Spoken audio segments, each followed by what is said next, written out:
All right. Good morning, everyone. My name is Junius J. Burry, and I'm a member of the Fair Housing Unit at HCD. I serve within the Housing Policy Division, and I'm glad to to be here with you all today. Um, with me on my team is we have excuse me. Well, yeah. First, I'll be answering the question of what is AB 686. I'll also give an overview of the law and requirements. Due to the brevity of our session today, it will assume a base level understanding of the housing element process here in California. Next, Ashley will address the question of what fair housing advocates are currently seeing with fair housing practices across the state. Afterwards, Sujuti will address what fair housing advocates are hoping to see under the sixth cycle housing element update. And finally, Marissa will answer the question of how is implementation going from HED's perspective and what resources HED has available to help. And then following that, we'll have a short Q&A session for any questions. Next slide, please. So what is affirmatively furthering fair housing? Assembly Bill 686 defines affirmatively furthering fair housing as taking meaningful actions in addition to combating discrimination that overcome patterns of segregation and foster inclusive communities free from barriers that restrict access to opportunity based on protected characteristics. And as of January 1st, 2021, this duty to affirmatively further fair housing extends to all of a public agency's activities and programs relating to housing and community development. So specifically, these meaningful actions must aim to accomplish the following: address significant disparities in housing needs and in access to opportunity, replace segregated living patterns with truly integrated and balanced living patterns, transform racially and ethnically concentrated areas of poverty into areas of opportunity, and foster and maintain compliance with civil rights and fair housing laws. So in regard to history, in the decades preceding the civil rights movement, overt and covert housing discrimination tactics, such as restrictive land use policies, systematic redlining, racially restrictive covenants in private land sales, biased mortgage lending practices, and patterns of investment and disinvestment restricted minority groups from accessing opportunity and meaningful fair housing choice. To address these longstanding issues, Congress passed the Fair Housing Act of 1968. Established shortly after the assassination of Dr. King, the FHA prohibited housing discrimination based upon race, color, religion, and national origin. The act was later amended to include discrimination based on sex in 1974, as well as disability and familial status in 1988. The FHA also advances the need to go beyond prohibiting housing discrimination by creating opportunities for real housing choice through affirmatively furthering fair housing, or AFFH. So some may ask, well, what's the need for AFFH? Despite the half-century mandate to prohibit discrimination in housing forces, in housing forces driving residential segregation persist in the present day. Racially explicit practices were eventually replaced by more subtle methods to exclude people of color from predominantly white and high-resource neighborhoods. Eventually, single-family zoning emerged to replace race-based zoning as a tool for segregating communities, and exclusionary zoning policies combined with the practice of placing affordable housing in low-resource neighborhoods continue to reinforce the spatial segregation of low-income communities and communities of color here in California. Housing policy, program guidelines, and regulations were all essential in creating current inequities, and they are equally important in both preventing further segregation and concentration of poverty, as well as increasing widespread access to opportunity for all.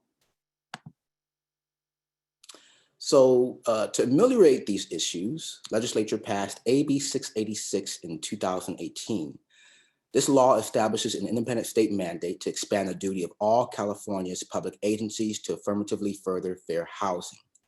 The law also expands upon existing fair housing requirements and protections outlined in the Fair Employment and Housing Act, or FEHA. The bill poses two major requirements. First, it mandates all state and local public agencies to facilitate deliberate action to explicitly address, combat, and relieve disparities resulting from past patterns of segregation, to foster more inclusive communities as they administer any programs and activities relating to housing and community development. These new statutory obligations charge all public agencies with broadly examining their existing and future policies, plans, programs, rules, practices, and related activities and make proactive changes to promote more inclusive communities.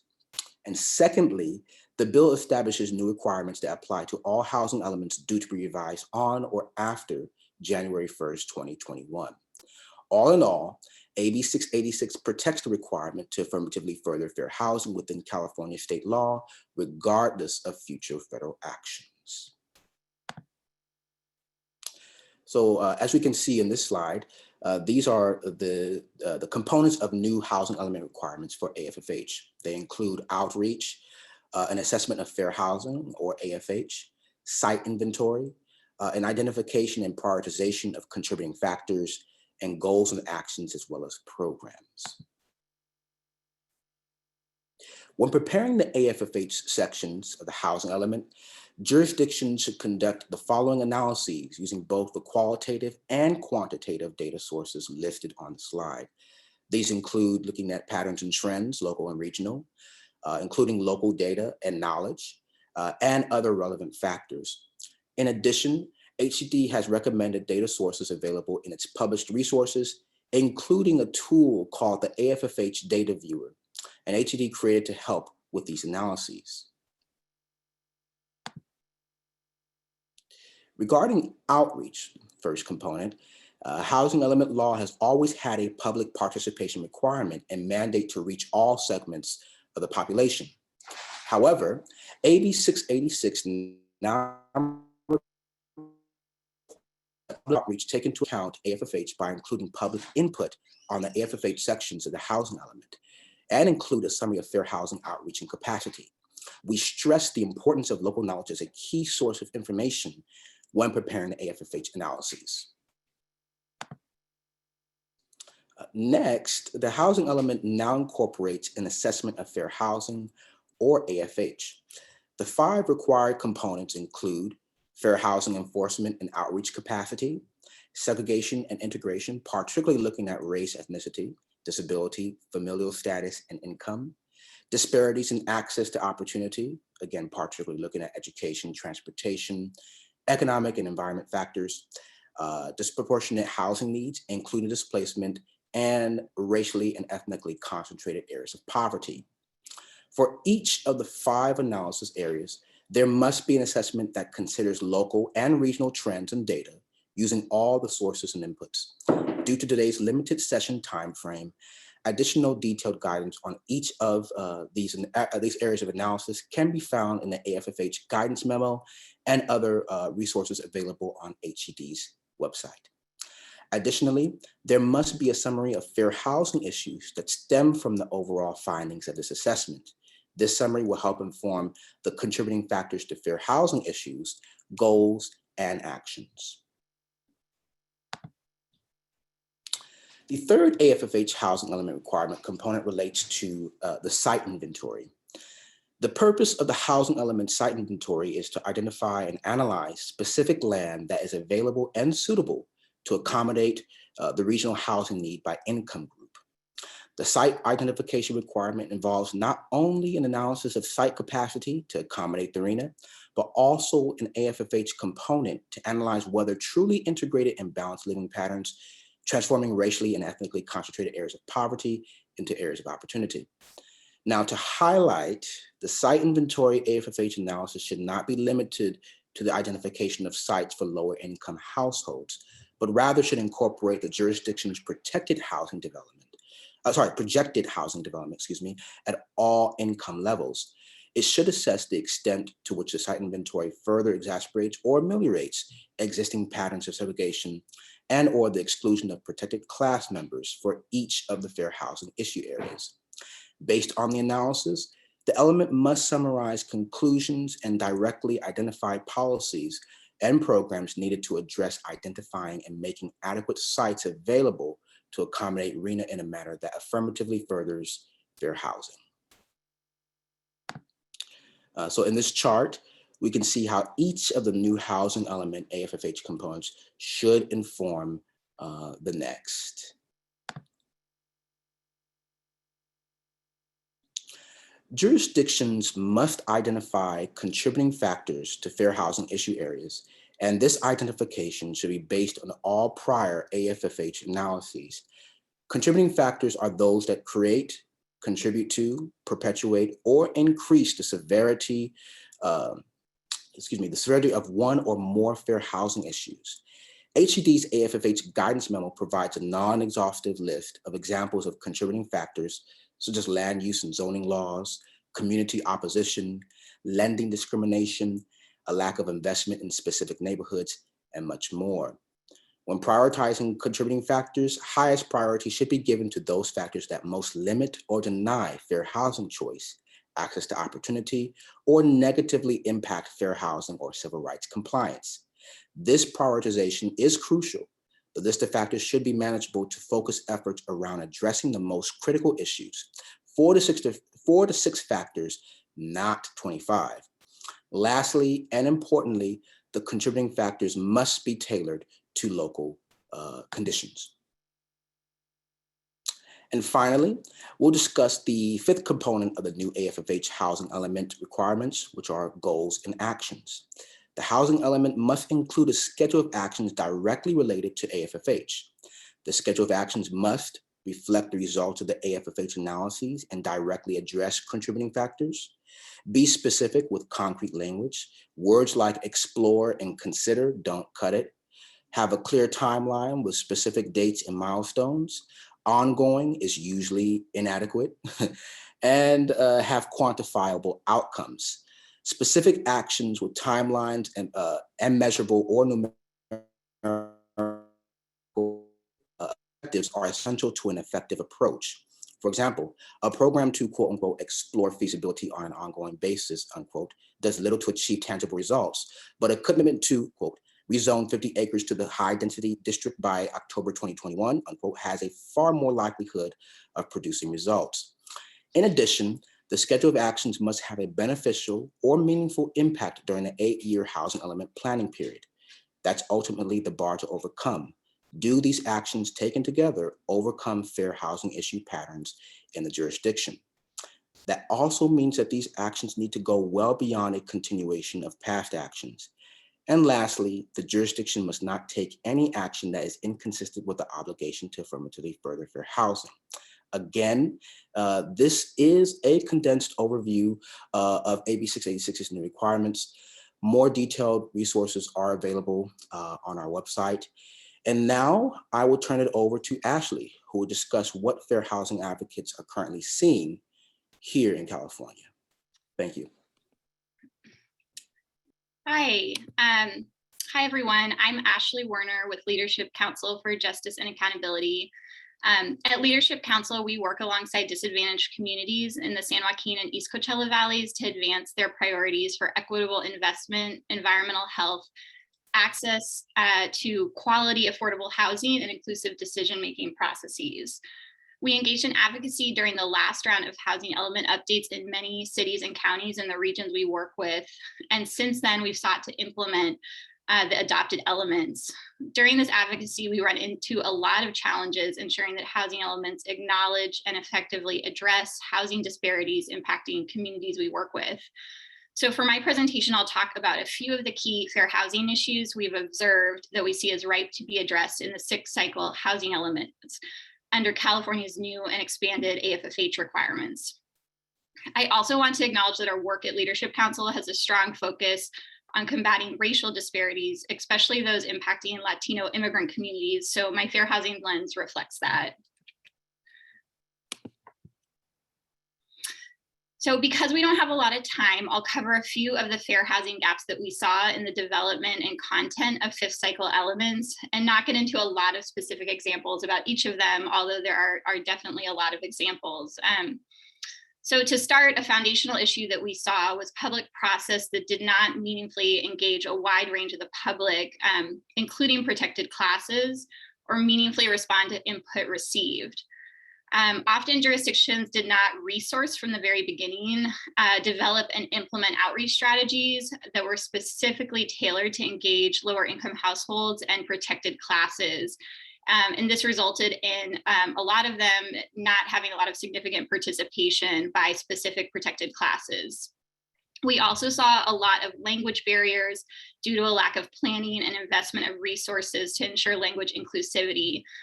So this included public outreach that was conducted only in English, so like flyers, radio announcements only in English, lack of accessible professionally translated materials, including like key components and summaries of the housing elements, and sometimes a lack of high quality interpretation at hearings. And if it's done right, you can get really great involvement by a whole diverse range of stakeholders. So it's really about putting that intention in from the beginning. One of the most significant issues we saw was that often much of the community input received was not actually incorporated into the housing element. So this is a really big problem. It's really critical because by not responding to input meaningfully, stakeholders no longer have a reason to engage. And it's also, that input is essential to ensuring that the programs that are adopted are actually the programs that are needed to address fair housing issues.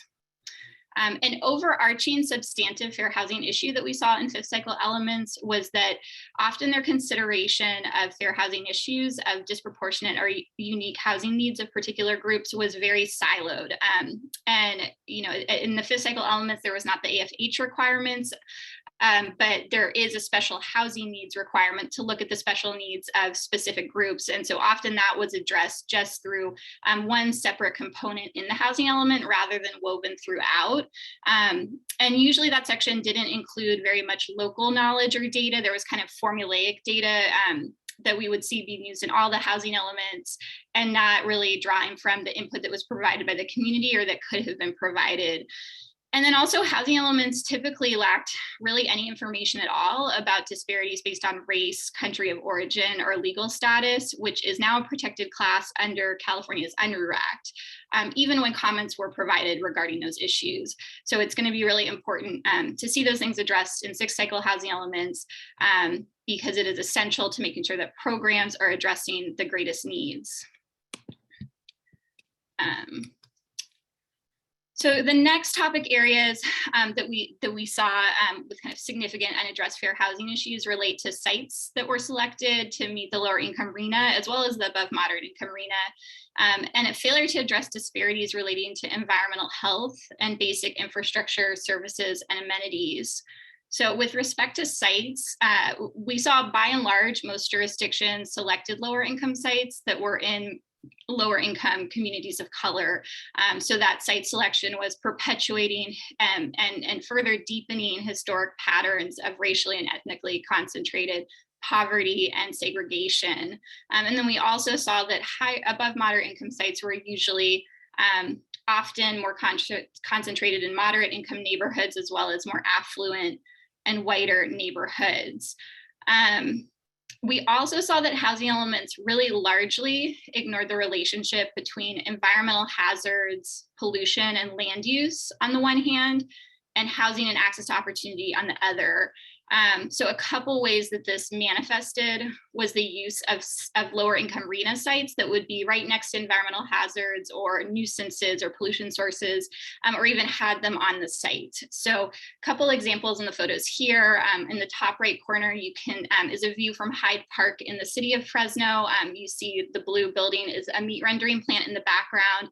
The housing element has a cluster of sites immediately across the street from that rendering plant, and the plant creates very thick odors that infiltrates people's homes, and they keep their windows shut. They don't walk to the park. So there's obviously fair housing issues with planning to site lower income housing there, and it is a community of color.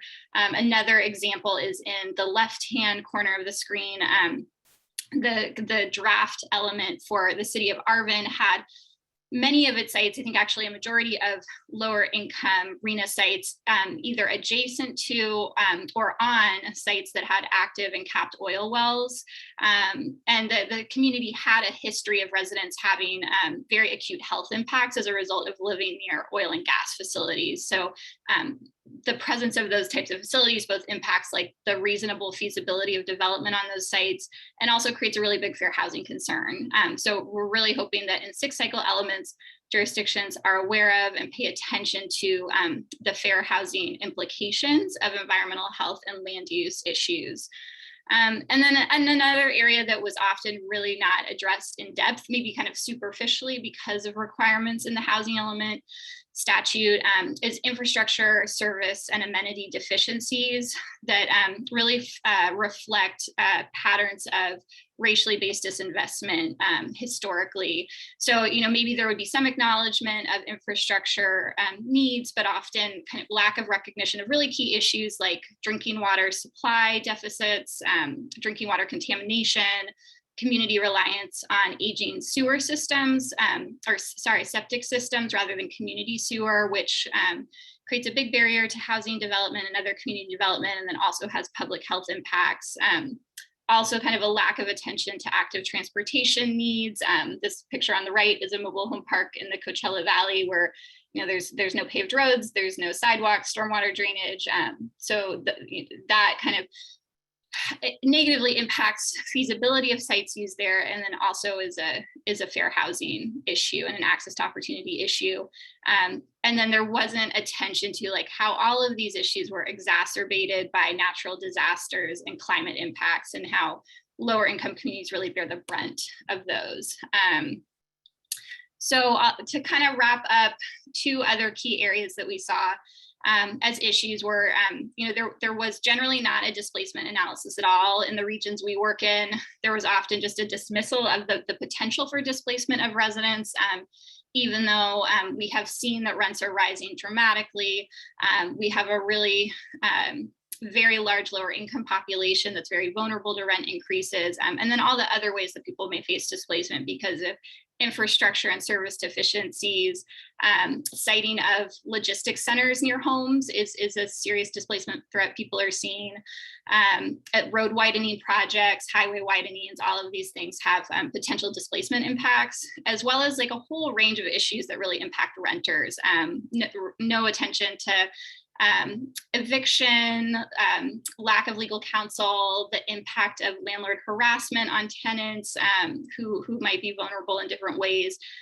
So I think there's a real need and opportunity for the assessment of fair housing to really dig into issues impacting renters in particular, who are disproportionately people of color. And finally, we saw a lot of programs with programs, and this is really like the meat of the housing element. Without strong enforceable programs, the housing element is not going to have a beneficial impact in the planning period, and it's not going to address fair housing issues. So, kind of like Junius was mentioning about the requirements for housing elements, that they should not have a lot of programs that use consider, encourage, promote as key terms. We did see that a lot. Also saw a lot of programs recycled from previous elements or just pulled from other existing programs like in consolidated plans. So that really showed there wasn't attention happening to what people were saying who were participating, and then like an adjustment of jurisdiction practices and programs to really address those needs. And then also like just some key issues left out that people really wanted to see addressed, like some of the ones that I already mentioned, impacting tenants, addressing infrastructure and services, parks and green space, environmental health. So this was kind of a short condensed summary of some of the issues we saw. I'm going to stop and pass it on to Shizuti to talk about what they're hoping to see in 6 cycle elements. Thank you, Ashley. Hi, everyone. I'm Shizuti Hossein. I'm an attorney with Public Advocates based in San Francisco. And I'll talk about what we hope to see in the 6 cycle housing elements. So first, in outreach, I'll share some of like key, next steps that we hope that all of our jurisdictions in California will take. These are not the only recommendations, but just some of the highlights I wanted to make with you all today. So first, we hope to see jurisdictions plan outreach opportunities with community members and organizations. This is really key because it helps make sure that you're meeting people where they are. As you may be able to plan workshops and virtual meetings, but maybe you won't have as great of a turnout, or you won't be getting the most impacted residents at those meetings unless you talk to them themselves and their community groups to find out what would be the best way to plan for those outreach opportunities. And of course, that is work that they'll be doing for you. So we really hope to see you fund their work. And not everyone is going to have access to technology, to internet, video camera during this virtual housing element cycle. We're probably, a lot of people are not going to have access to those virtual meeting opportunities. And so we hope to see a creative mix of opportunities that include those virtual meetings, but also maybe have engagement opportunities at outdoor events or at essential businesses and offices in low-income neighborhoods. I'll share a link to this where we have some more best practices available after my presentation. And you can also find a lot of helpful tips in HCD's AFFH guidance memo, which you'll also get a link to. In the goals, programs, and action section, that's where we hope to see a variety of programs and actions that are specifically connected to the fair housing issues that you identify. So those should include actions that range from outreach and education, general plans, zoning, ordinances, financial resources, and even actions that try to influence policies or other actions outside of local control. That can mean trying to influence state law or other laws that may impact what's happening in your community, though you may not have the final say on, but you may have a lot of influence in. In the assessment of fair housing, which has several components, the summary of fair housing issues, we hope to see you look at not only your own jurisdiction's racial demographics and income levels and access to opportunity, but compare it to those of the county and the region. And this is really key and explained in depth in HCD's AFFH guidance memo, because some jurisdictions may have a lot of different communities, different racial groups, different income levels throughout the jurisdiction. And it's maybe a little bit easier to find like where is segregation in those kinds of jurisdictions.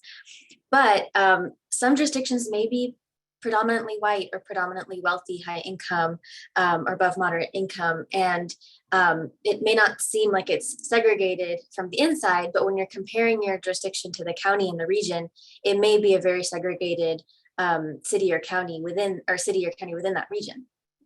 So the HCD AFFH guidance memo goes into that more, but that's a really key piece of the affirmatively furthering fair housing analysis requirement.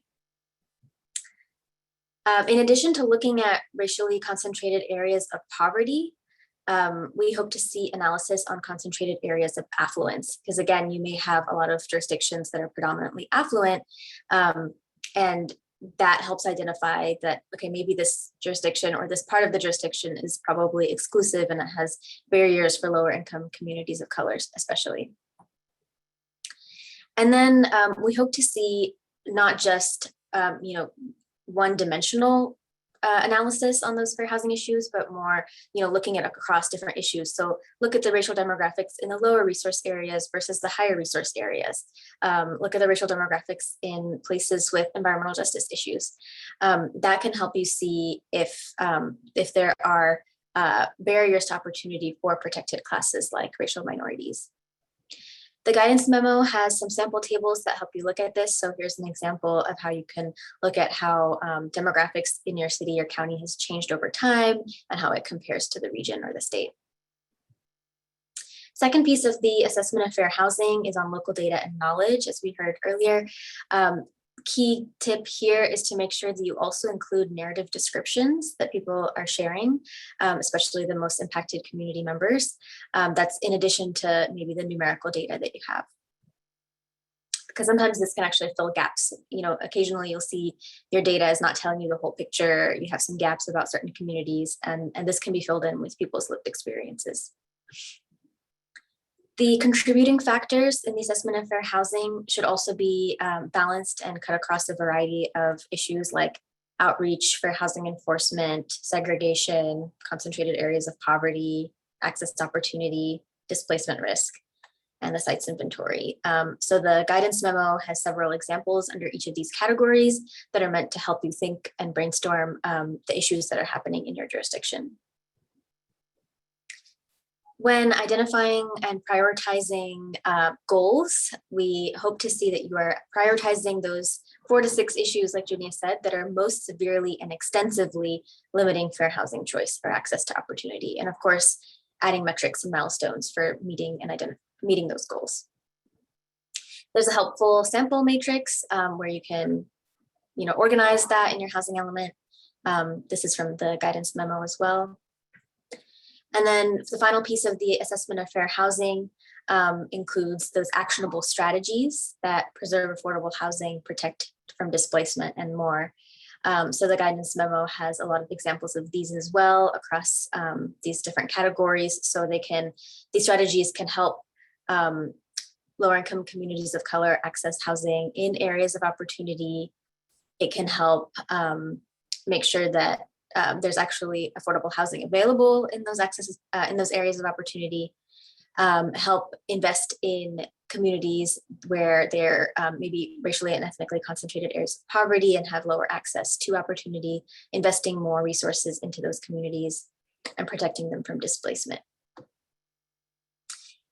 AFFH through the sites inventory is pretty clear in the AB686 in the state law, where it says that the sites inventory needs to identify housing at all income levels throughout the community, spread out throughout the community. So that means making sure you don't have all of your lower income units in one area of the city and then all of your above moderate income units in another part of the city. We need to make sure they're all spread out.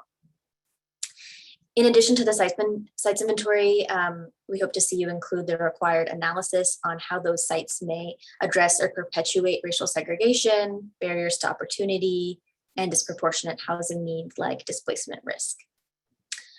If you find that there's just insufficient sites to affirmatively further fair housing in your jurisdiction, there should be a program to address it, whether that's through rezoning or investing in existing communities. I want to end with an example from the HCD AFFH data viewer, which I think Marissa will talk about, to help you understand what we're talking about when it comes to looking at these different fair housing issues and how they show up in a jurisdiction and how they kind of overlap with each other and how you should be doing that in your analysis. So on the left side is a map of opportunity areas, basically the different resource levels in San Mateo, and on the right is looking at the white population in San Mateo. And so you'll find that when you're looking at those side by side, there is some overlap, like some of the blue high resource areas are very white, but then there's some areas that are not 100% overlapping. And so that shows you that there is a lot of overlap between racial segregation and how resource levels are spread out. And that's one of the problems with racial segregation. However, there are also some nuances, local nuances, where sometimes it's not 100% overlapping. And so you need to try to address racial segregation and address access to opportunities. And I want to add again on that is, like, you'll see in the boundaries of San Mateo that on the outside, it's a darker blue, it's the highest resource, meaning that maybe San Mateo is not one of the highest resource jurisdictions in San Mateo County, which is also an important piece of the analysis, because maybe that means that San Mateo residents who may work in neighboring jurisdictions can't actually live or work there. And, you know, there may be opposite jurisdictions too, like the adjacent ones, where they should do the analysis on why is their jurisdiction predominantly white? Why is it predominantly high resource or affluent? That may be because there are a lot of people working in service jobs in that city, but can't afford to live there. And the jobs housing fit is a key data point that's mentioned in the HCD AFFH guidance memo that can help you find out, like, are there lower income workers in our jurisdiction that can't afford to live here but need to live here? Let's also talk to them in our outreach and make sure that their local data and knowledge is included in the housing element. Well, thank you, and I will pass it on to Marissa. Thanks all. Let me just share my screen here.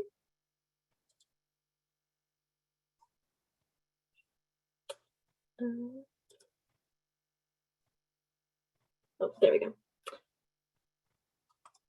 A little frozen.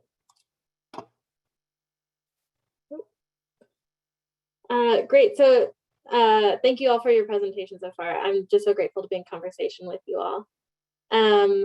So I'm here, I'm Marissa Prasi, I'm a housing policy specialist with HCD. And so I'm here to give a quick update on how things are going from HCD's perspective, and to highlight some resources available to jurisdictions. So a question we've been getting a lot at HCD the last few months: how is AFFH going? What are we learning?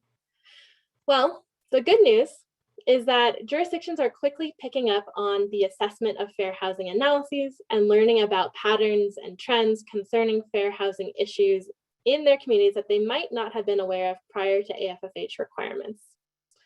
In addition, because of AB686 and the housing element, we're seeing planners, city staff, elected officials, and the public having more conversations about fair housing, the history and legacy of things like redlining, and inequities in land use, zoning, and housing practices.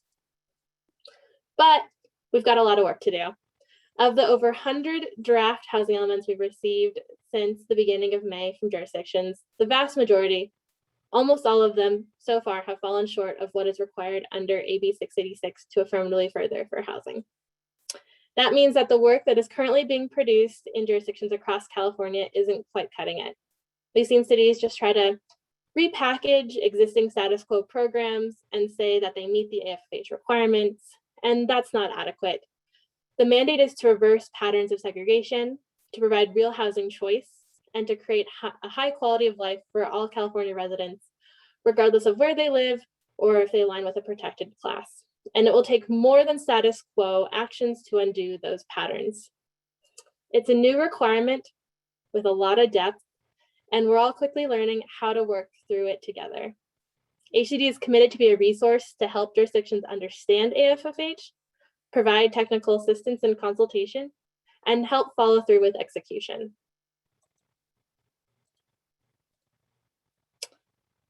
So, with that said, there are a couple of things I wanted to highlight. Mainly, some of the common mistakes and pitfalls we've seen in housing elements received this year so far. We're still somewhat early in the process of reviewing AFFH sections of housing elements, and we know folks are adjusting to this requirement, but so far, these are some common mistakes we're seeing. The first is that jurisdictions spend a lot of time doing a high quality assessment of fair housing, but then have status quo actions or programs. I can't stress this one enough. Jurisdictions won't get by with status quo programs. Another is an over-reliance on a previously completed county level analysis of impediments to fair housing without narrowing down to the local context. Analysis of impediments are generally a good resource as one component, but they will never be adequate on their own for a municipality. Next is that many of the assessment of fair housing analyses fail to include regional comparisons as part of their analyses. This is important for all jurisdictions, but it's particularly important for jurisdictions that are much more homogeneous. Another mistake is that in the site inventory AFFH analyses, jurisdictions only analyze the low income sites, but don't analyze every RHNA income group, like my colleague Jeannie has talked about. One mistake in the outreach section that some of the other panelists have also addressed is not asking the public and community organizations to provide input on the AFFH pieces of the housing element. A couple contributing factor mistakes. We've seen jurisdictions that haven't prioritized and narrowed down their contributing factors to 4 to 5. In addition, the contributing factors in the element sometimes we've seen have been disjointed from the most salient fair housing issues identified in the assessment of fair housing. And sometimes the programs don't address the contributing factors directly, that they're disjointed as well. Another mistake we've been seeing is that high opportunity areas can't rely on ADUs alone. This of course depends on what's going on with the AFFH analyses, but if there are entrenched patterns of socioeconomic concentrations, there's a need to go beyond ADUs to promote new housing opportunities. This is true of all jurisdictions, but so far, we have seen more high opportunity jurisdictions rely on ADUs alone for AFFH. ADUs are a great and important strategy for meeting housing needs, but ADUs are typically smaller, serve a unique segment of housing needs, and do not provide sufficient opportunity to promote additional opportunities in high resource areas, particularly with well-formed socioeconomic concentrations like concentrated areas of affluence. And lastly, jurisdictions need to connect the dots in their analyses and shouldn't just insert data tables or statistics without explaining the significance of those data points to the larger trends. Tell the story of what is happening. Don't get lost in the data. Remember the spirit of what AFFH is trying to accomplish, and leverage what you learn about your jurisdiction in the AFH to enact meaningful programs. Next, in addition to consultations with HCD staff, HCD has some tools and resources that can help. So the main one is HCD released an AFFH guidance memo in April to assist jurisdictions and the public in understanding the requirements of AB686 and the duty to affirmatively further fair housing. It goes into great detail, a lot more than we have been able to in this webinar or panel, and should be a starting point for any questions you may have regarding AFFH.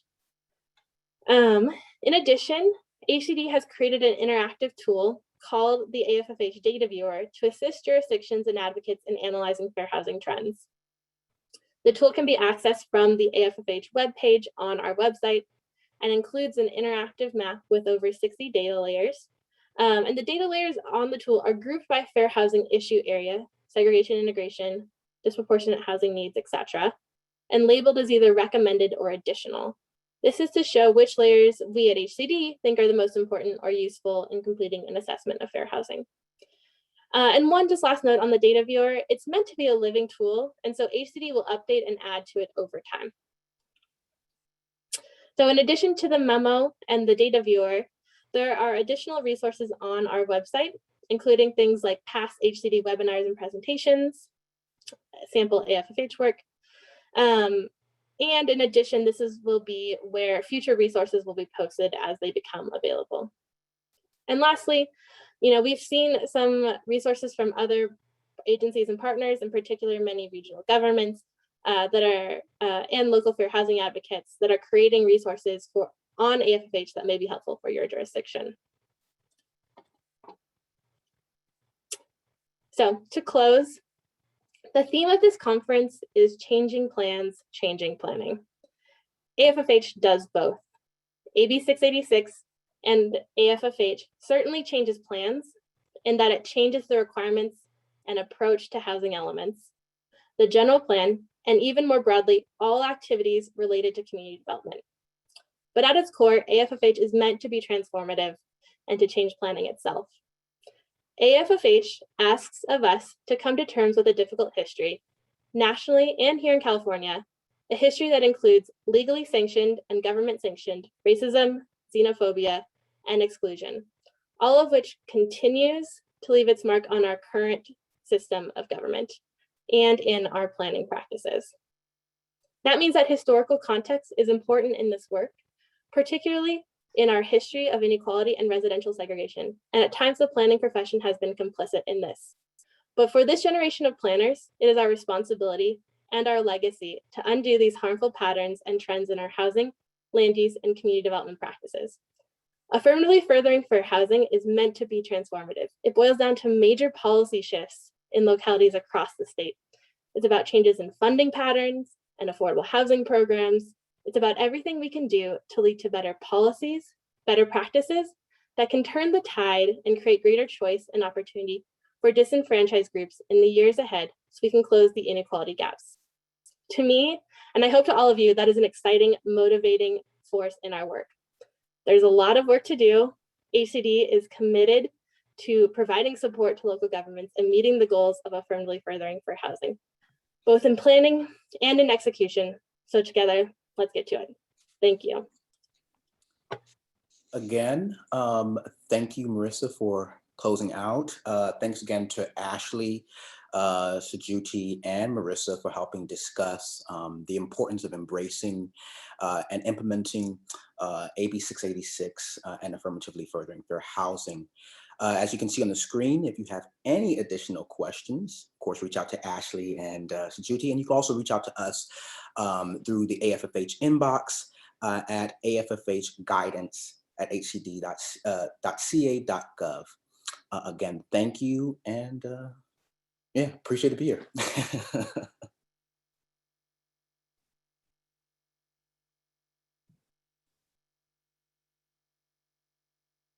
Thank you, everyone.